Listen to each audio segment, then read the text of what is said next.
Skyview Network, sponsored by Terry Lambert Hyundai. We are tracking Tropical Storm Debbie, which is bringing light rain across the CSRA now. But as we go into tonight and tomorrow, that rain starts to pick up the pace. Flash flooding is likely, and also gusty winds that could lead to some trees and power lines down. I'll break down all the details straight ahead. Live from Television Park, this is WJBF News Channel 6 at 6.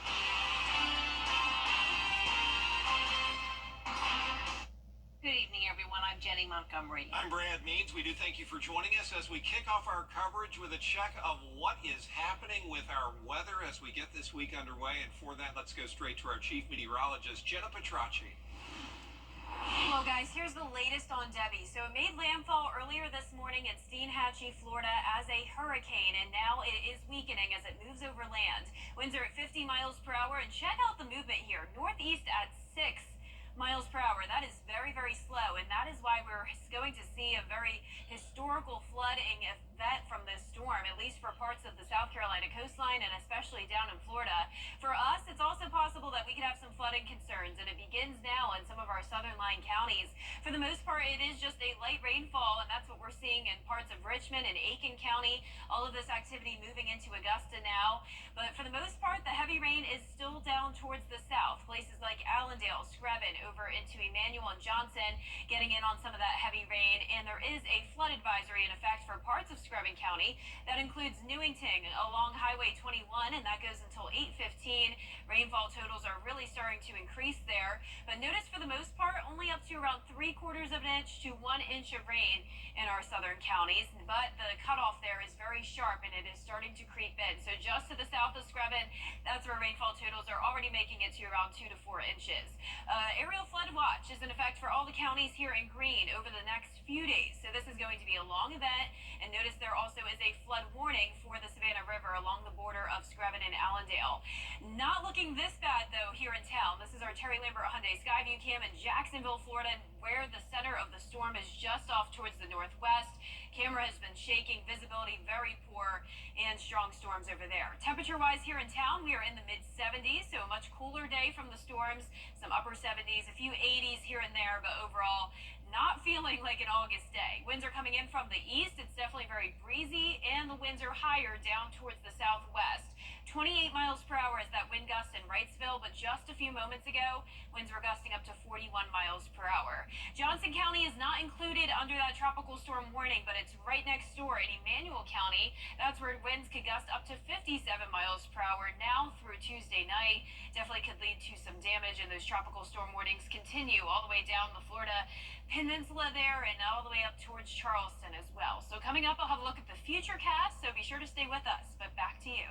All right, Jenna, thanks a lot. Now, Augusta is not expected to get the same amount of rain, as Jenna pointed out, as areas that are south of the Garden City, but the Richmond County leaders and crews are getting set just in case. George Escala is live at Bobby Jones Expressway. And George, you've been there a couple of hours. How do things look now? Well, Jenny, all this talk about weather, but traffic moving as usual out here on the Bobby Jones Expressway as the city keeps an eye on some unusual weather that could be heading our way. Preparing for Debbie is in the bag. The engineering department preparing sandbags at its Tobacco Road facility to be given out on a first-come, first-served basis as the city prepares for what the storm will bring. Certainly watching it closely, as you know, we do have some low-lying areas. That's always reason for concern, but as a city, we're prepared. We've put together a plan. We're praying for our neighbors down south. Along with the sandbags, the engineering department is monitoring its drainage ditches and storm drains. The approaching storm causing a lot of concern in the Miles Park neighborhood in South Augusta. I'm on edge because I don't know what to expect. I'm praying that the city has made some changes around here in the neighborhood. Last summer, Kane and her neighbor's home suffered water damage following heavy rain from a thunderstorm as the runoff overwhelmed the street storm drains. And the potential of tropical storm rains in the forecast is not what she wants to hear. Hopefully that these drains serve us better this time, and that this water run off and go where it's supposed to go and not come in these people's houses. For the city, a longer rain event is better than a quick hitting thunderstorm. Worst case scenario, if we were to get an enormous amount of rain in a short amount of time, generally if we're able to spread the inches across a day or certainly over hours, I think it bodes better for Augusta. Nightmare to have to start all over again, and I don't want to do that. There's so little you can do, though, except wait it out. Yeah, and pray and trust that everything will work itself out. Now, the mayor says there are no plans to close city offices on Tuesday. He says it's going to be business as usual. Reporting live in Augusta, George Escala, back to you. All right, George, thank you. Heavy rain started this afternoon in some of our southern counties. Bria Smith is live tonight in Millen, where first responders are gearing up for what could be a long couple of days. Bria? That's right, Jenny. Well, Tropical Storm Debbie is making its impact right here in Millen with rains between 4 and 8 inches, and local EMS and law enforcement urging you to be cautious. For a small town like Millen, Georgia, a tropical storm can sometimes leave a big impact. Volunteer fire departments and volunteers in general do a big hand in helping with everything that we do. But law enforcement tells me out of the 9,000 population, those even outside of first responders show up to assist. Farmers come out, now everybody, people in the county just come out to help. And it works that way. Tropical Storm Debbie is expected to bring even more heavy rainfall and leave a lasting impression. Especially some of the older county clay roads, they become impassable. You can slide off of them very easy. You'll think you're in control 1 minute, the next minute you're not. Also, if they jam up those roads and emergency vehicles need to get through, we can't get around stalled vehicles in the middle of those roads. Deputy Director of Jenkins County EMS, Robbie Deal, says they have a plan in place should things worsen throughout that time frame. We will mitigate emergencies as they come. We've got fire, EMS, rescue, local law enforcement. When we have disasters like this, it's what we train for. We're all prepared. We have protocols in place that have been in place long before this storm of who handles what emergency. City leaders urge people to be cautious about things like downed trees as the ground becomes more saturated. They're also concerned about live power lines that could fall as Tropical Storm Debbie makes its way to the area. They can tell everybody, including us in public safety, don't drown, turn around. If you can't see what's under the water, it may be 6 inches to the asphalt. There may be a pit 10 feet deep, and you can't tell. That's where people die. EMS says most of their responses are to traffic incidents, so if you don't need to leave your home, it's probably best to stay home.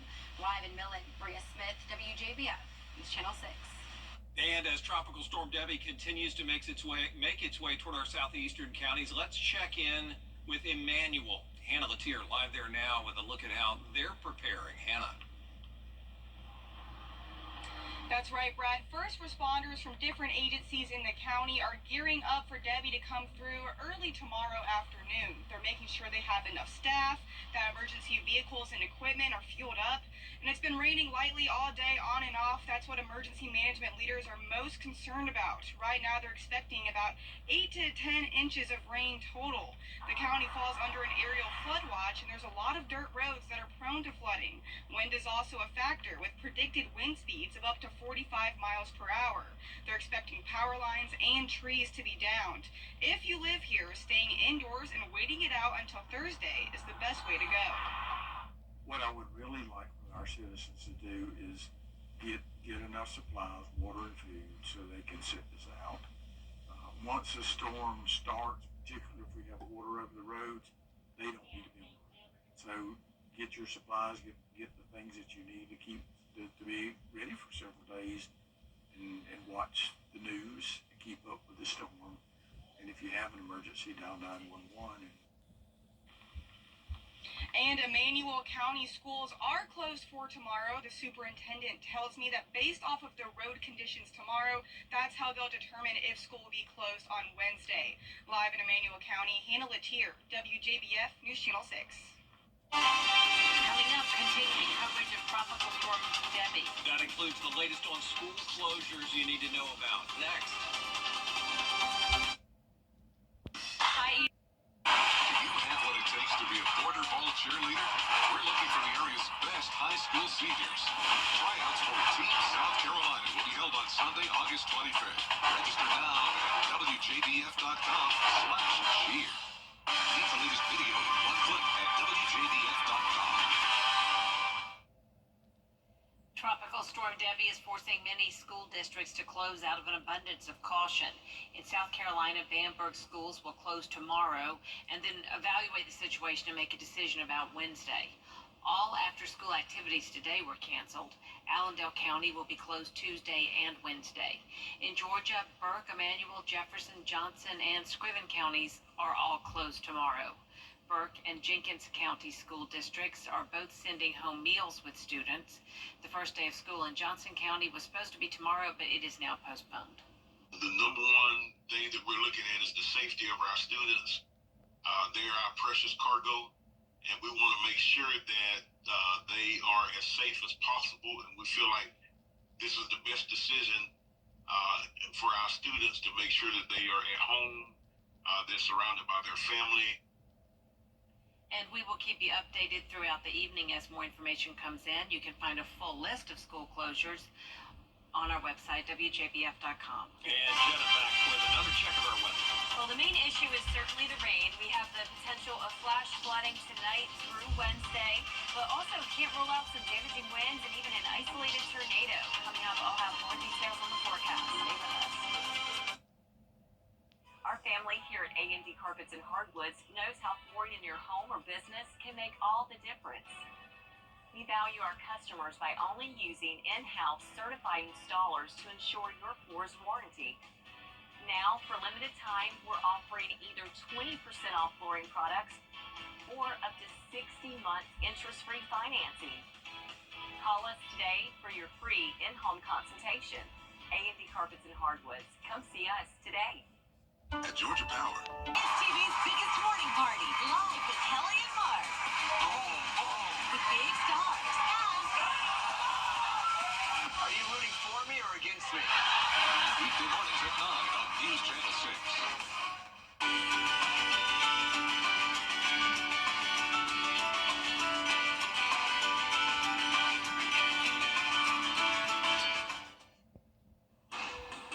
This is a WJBF Live Viper 6 alert. Welcome back. Starting right out with Live Viper 6, we're seeing the outer rain bands from Debbie impacting around half the CSRA, but the worst of the rain is still to our south, impacting parts of Florida where there is an emergency flash flood warning until 7:45 for the area near Lake City, and that is for up to 14, even 15 inches of rain possible, and that is right around where the center of Debbie is located, around the border of Georgia and Florida. Then up towards our area around Savannah, there is also some flash flood warnings happening now until late tonight, and even a tornado warning now around Savannah. Now the rainfall totals, as I mentioned, starting to see around 14, 15 inches there in a pretty large area. That's anywhere from just outside of Tallahassee down to Gainesville, and then even to the south of Tampa. A lot of rain that came through yesterday. You can also see those rainfall totals starting to creep into our area, just around 4 to 5 inches just outside of our viewing area. But right now on Live Viper 6, for the most part, it is light rain. That's what we're seeing in parts of Richmond, Aiken, Burke County, but some heavier downpours here in Johnson County, around Wrightsville, Emanuel, and even Scriven County in on that aerial flood advisory that goes until 8:15. Definitely a damp day on our Terry Lambert Hyundai Skyview cam, but the rain is not coming down heavy here in Waynesboro. We're sitting at 75 degrees. Winds are coming in from the east at 10 miles per hour, mid-70s to around 80 degrees for us today. That's what we're topping off at. Right now, Debbie is at 50 mile per hour sustained winds. It is moving at a snail's pace, northeast at 6 miles per hour. That is the problem. So it doesn't matter really how strong Debbie even is. It's all about the movement of the storm. And because it is going so slowly, that's why we have a considerable flash flooding threat over the next few days, especially for our friends along the South Carolina coastline. This is 2 p.m. on Tuesday. There's the location of the storm. storm. And then notice 2 p.m. on Thursday, not much of a distance there. So it's going to take 2 whole days for it to move across the South Carolina coastline. And the cone is still very big, so that means the center of the storm could still be closer to our area. So we are not out of the woods yet. However, it will most likely be our southeastern line counties that get the most impacts from Debbie. Tonight through Tuesday morning, still a marginal risk of tornadoes for Barnwell down to Screven County. Just the spin-up tornadoes, usually short-lived, typically happens with the outer rain bands of the system. But I don't want you to worry about that too much because the main threat is definitely the rain. Notice a high risk of excessive rainfall for those southern counties, and that pushes up more towards the north for tomorrow through Wednesday morning. But then we start to see it taken away as we go into Wednesday and Thursday. Just a marginal risk of excessive rainfall for a lot of us, but it's really going to be places like Barnwell, Bamberg, Allendale that get a lot of rain over the next couple of days. So let's start out with Futurecast tonight at 8 o'clock. Heavy rain starts to push into Burke County, and then by around 11 o'clock to midnight, heavy rain makes its way into Richmond County, and then it gets even heavier down in Screven and Allendale as the center of the storm gets closer to us. You can also see the wind barbs here are pretty large. That indicates the gusty wind potential, and you can see it just spins right over the area over the next couple of days, really not moving much. So that just means heavy rain coming down pretty much all day long on Tuesday, and then this even will continue into Wednesday, at least for some of us. It looks like we'll get a break on Wednesday morning, but notice still those outer rain bands impacting primarily our South Carolina counties, but even pushing into Georgia by late Wednesday night. So we are keeping the alert day for Wednesday, at least for now. Of course, this is a changing forecast though. Tonight the rainfall total is still not bad, but by tomorrow morning, certain areas starting to push towards that 4-inch mark. Notice down in southern Screven and Emmanuel County. Very sharp cutoff here though. So if you are in Richmond and Aiken, may not be a lot of rain for you, and especially north of I-20, not bad at all. It's going to be from around Bamberg to Emmanuel, where we have those highest impacts in up to 10 inches. Just to the south of us around Savannah and then Charleston, 15 plus inches. Not out of the question here. Tomorrow will be a cloudy and rainy day, of course. Temperatures on the cooler side once again, upper 70s to around 80 degrees. Viper 6 alert day once again for Wednesday, but lower rain chances at just 50%. Then eventually the rain chances go down over the weekend. Temperatures still staying on the cooler side even into next week, upper 80s to around 90 degrees. All right. Thanks, Jenna. Still ahead, the latest from the Summer Games in Paris. We'll have updates on the medal rounds from several events in sports. I'm George.